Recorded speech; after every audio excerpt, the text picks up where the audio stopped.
অনুরাগের ছোঁয়া ধারাবাহিকের নতুন পর্বে দেখা যায় যে সূর্য যখন রোগী দেখছে তখন চলে এসেছে এক ভদ্রমহিলা। সূর্য তাকে রোগী ভাবলে তিনি বলেন, আমি রোগী নই, আমি এসেছি ডাক্তারবাবুকে নিমন্ত্রণ করতে।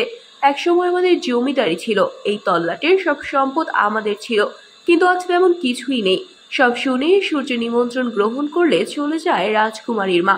লালির বাবা এবং অন্যরা তখন সূর্যকে বলে, রাজকুমারী ওনার মেয়ে, বড় ভালো মেয়ে, নিজেদের রাজত্ব নেই তারপরেও সবার বিপদে এগিয়ে আসে। কেউ কিছু চাইলে তাকে খালি হাতে ফিরিয়ে দেয় না, কিছু না কিছু জিনিসপত্র দিবেই। আমরা সবাই ওকে রাজকুমারী বলেই রাখি, খুব ভালো মেয়ে। এদিকে ডোনারেরা কিন্তু দীপার কথাতে অনুদান দিতে রাজি, তবে শর্ত হলো আগামীকালই একটা প্রোগ্রাম করতে হবে। ডোনার মহোদয় তার আলোচনা রাখবেন এবং ঘোষণা দেবেন। অর্জুন কয়েকদিন সময় চাইলেও দীপা বলে আগামীকালই হবে প্রোগ্রাম। অন্যদিকে লাবণ্য সেনগুপ্ত কিন্তু ঔষধও খাচ্ছে না। তার মধ্যে জয় এসে মায়ের সাথে বিতর্কে জড়িয়ে পড়ে। লাবণ্য সেনগুপ্ত বলে, সব দোষ আমার, সব দোষ আমার, আমার জন্যই বিজনেসে লস হচ্ছে, আমার জন্যই ধ্বংস হচ্ছে। কিন্তু আমি এসব নিয়ে ভাবছি না, আমি আমার ছেলেকে চাই। কোথায় আছে সূর্য?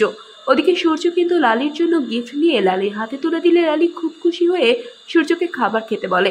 রূপার কথা মনে পড়ে যায় সূর্যের।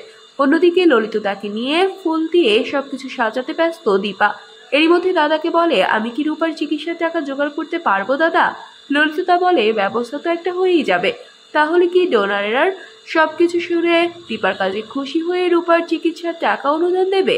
বন্ধুরা, তোমাদের কি মনে হয়? এক্ষুনি একটি লাইক দিয়ে এবং কমেন্ট করে জানিয়ে দাও তোমাদের মতামত। ধন্যবাদ।